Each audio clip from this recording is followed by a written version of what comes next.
Okay, good people, we are back at it. This next worksheet reads 5th grade divisibility and factoring. Divisibility and factoring. Let's see how many syllables the word divisibility has. Divisibility. That's a 6-syllable word. Kind of a little long one here, eh? Divisibility. So this is divisibility and factoring. So what does that title tell me? It tells me that I'm going to see what factors are of certain numbers and if a number may be divisible by another number. Okay. We know that the divisibility rule for 2 is if the number is even, it what? Is divisible by 2. Right? If a number is even, it is divisible by 2. Whereby you don't have a remainder of that. Okay. But we also, now that we're into 5th grade, we know that 1/2, 1 is divisible by 2, and it'll be what? 0.5. How about that? And that's an odd number. So I retract that statement. I just thought about that. But let me continue on with the worksheet here. We have, is 775 divisible by 5? Okay, why or why not? Well, both are whole numbers. And as I look at 775 and 5, okay, they're asking, can 5, the question they're asking is, it says, is 775 divisible by 5? What they want to know is, if I have this, okay, if I have this, would I have a remainder? No, I will not have a remainder. Therefore, it is divisible by 5. Remember, if a number, and we're talking about this number right here, if it ends in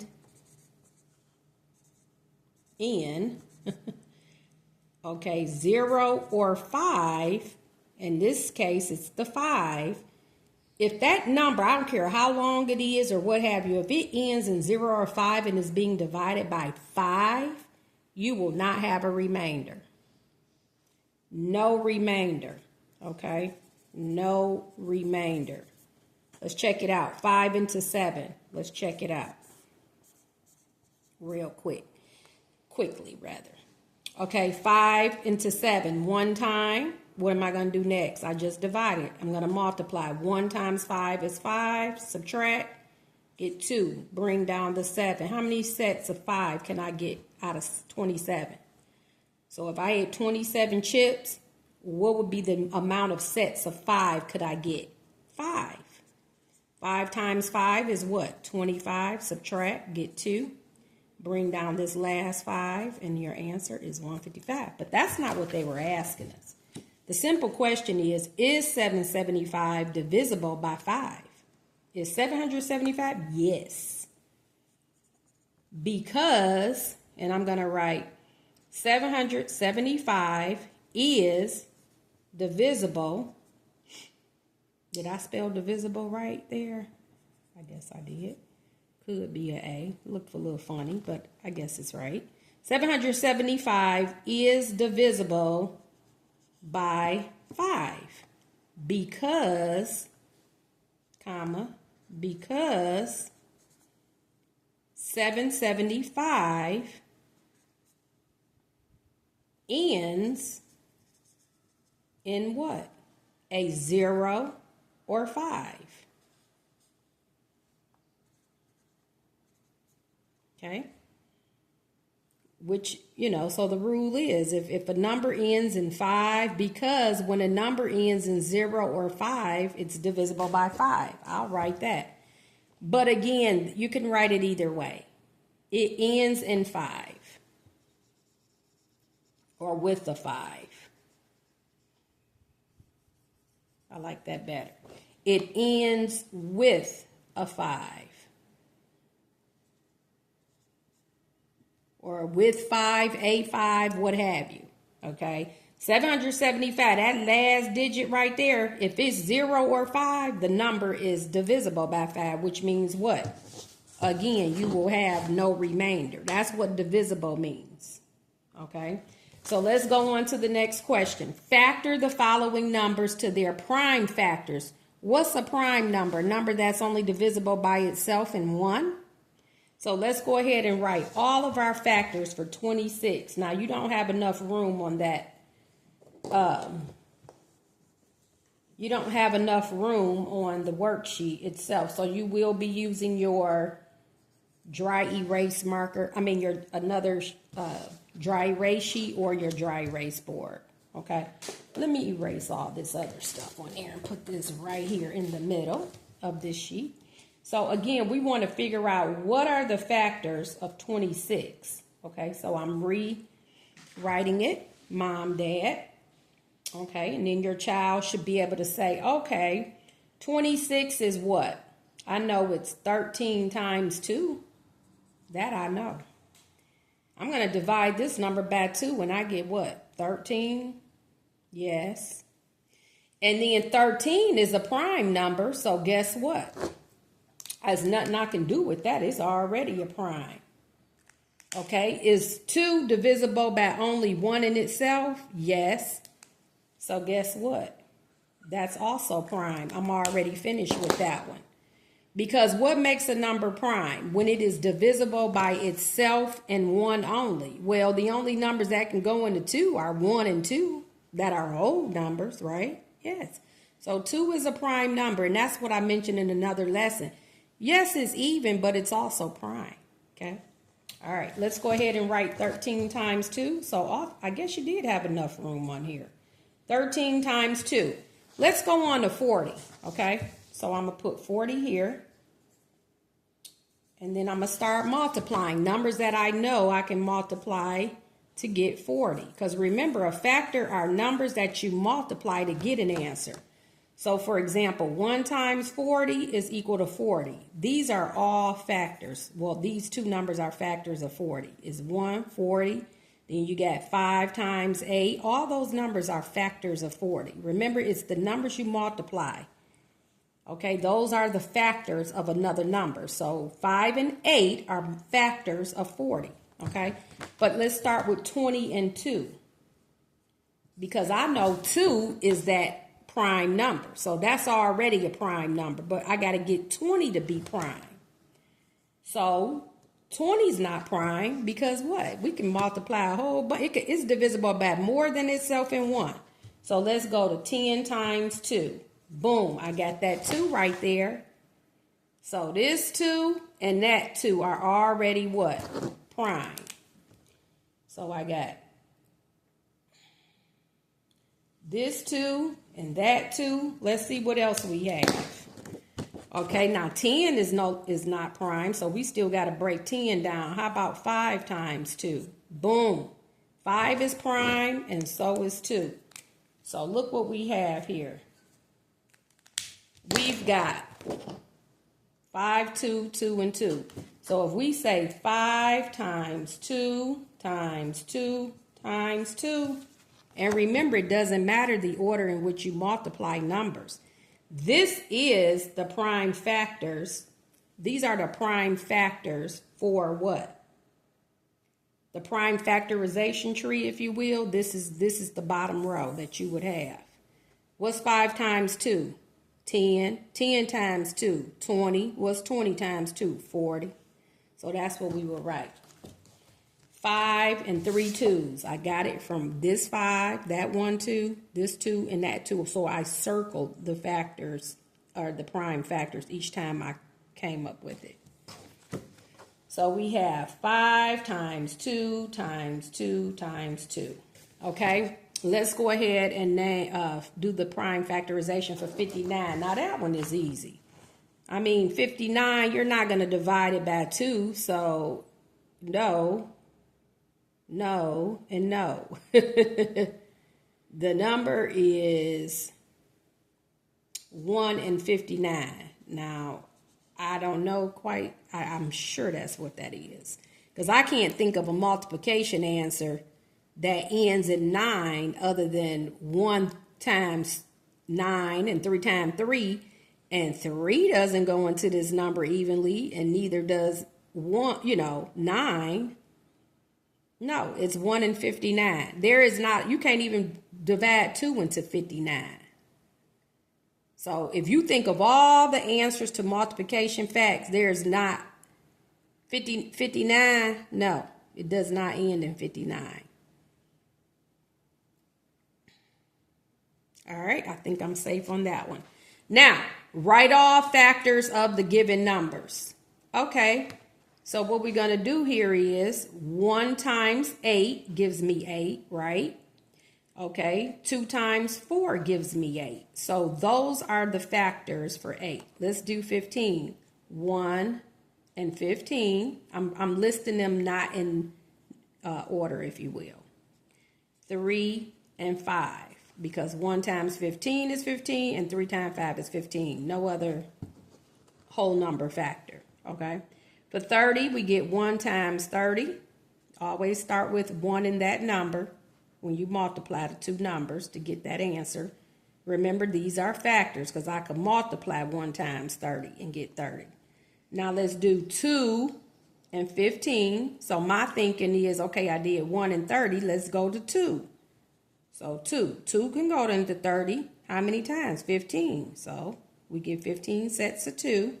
Now we're on 3. 3 times what? 10. Okay, good. I think I'm finished. Oh no, definitely 5 and 6. See, that comes from knowing your multiplication facts, right? So I've got 1 and 30, 2 and 15, 3 and 10. Notice how I went from 1 and 30, then I did 2 because I'm counting. Then I did 3, and then, of course, 5 and 6. Now, that's it, right? Let's do 100. Now, that's going to have, a little bit more, of course. But you've got 1 and 100, okay? 2 and 50. What else? 4 and 25. What else? 10 and 10. You got 5 and 20 actually before 10 and 10. Well, 10 just list it once. 10, you don't need to list it twice. 10 times 10 is 100.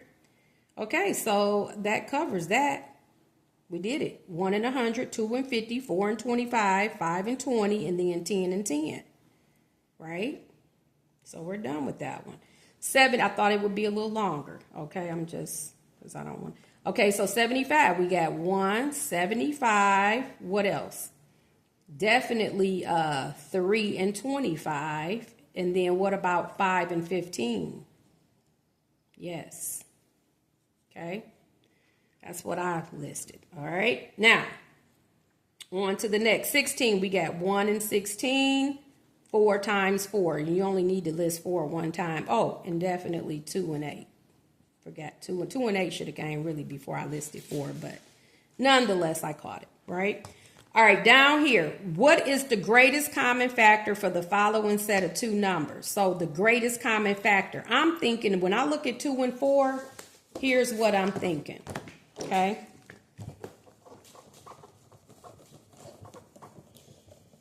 So we did this assignment on another grade level, I believe. So if you list the factors for 2 and 4, we're going to circle the higher number, okay, that both numbers share. So for 1 and 2, I listed the factor. For 2, I listed the factors 1 and 2. For 4, I'm going to list 1, 2, and 4. Which number is in common? Of course, it's this 2. That's the greatest common factor. Okay, and after so long, you'll be able to look at these and clearly see what it is. For 3 and 9, I know it's 3. Because 3 can go into 9 3 times. And for 3, it's only 1 and 3, and we're never choosing 1. Of course not. Okay, the problem shouldn't even be set up as such, So at any rate. 3 and 20.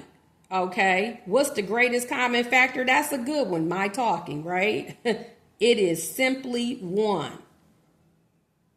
3 cannot go into 20 evenly. 1 can only. So if you had a fraction as 3/20ths, it would be in its lowest terms. That's what that's saying. If you had an answer where it's a 3/20ths, 1 is its lowest terms. Is its common fact. It's in its lowest terms. 3/20ths would be in its lowest terms because guess what? The only factor 3 and 20 share is 1. whole number wise, definitely. 1, okay? All right, over here, what do we have for the common factors? The greatest one. 6 cannot go into 22 evenly, so scratch that thought immediately. It would be 2.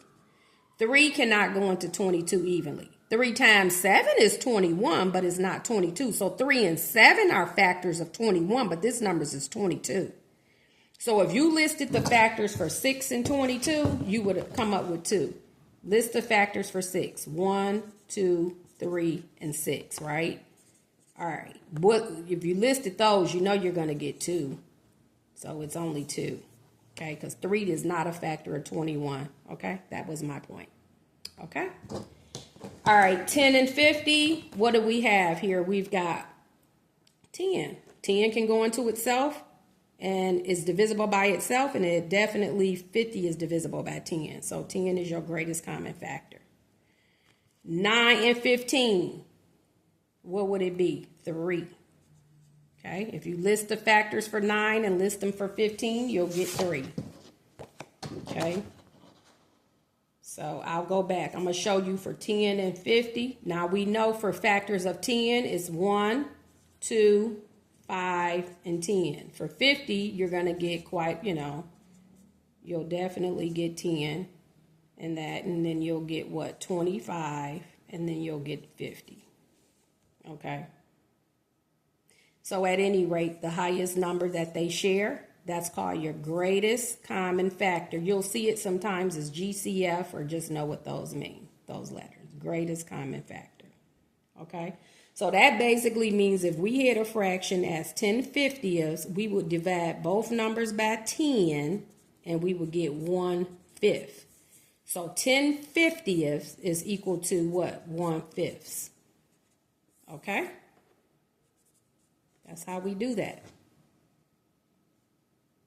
We divide them both by the greatest common factor. All right. And then, of course, let me continue. What is the divisibility rule for 2? Write the answer using a complete sentence. So a number is divisibility. We can write a number. I'm going to write neatly, as I would expect my students to do, at least legibly. A number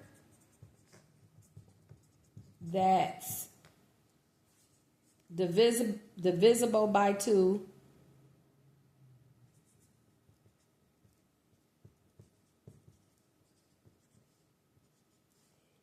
must end in an even number.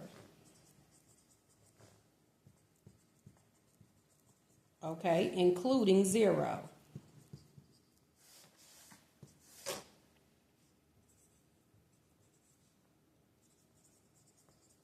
Okay, so including 0, it ends in an even number, including 0. So a number that's divisible by 2, I don't care how long the number is. If it's an even number, so let's say we've got the number 136, 1036. I'm just going to make up some numbers here. Is this number divisible by 2? Yes, because 0. Okay. Is this number divisible by 2? No. Yes. Yes. No. Because of the 7. Okay. Divisible by 2.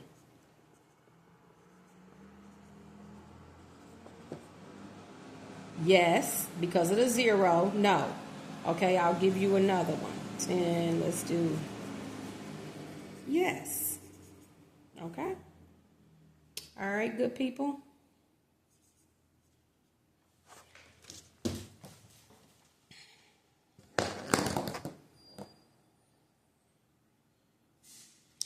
All right, so much for that. Making math count, 5th grade divisibility and factoring.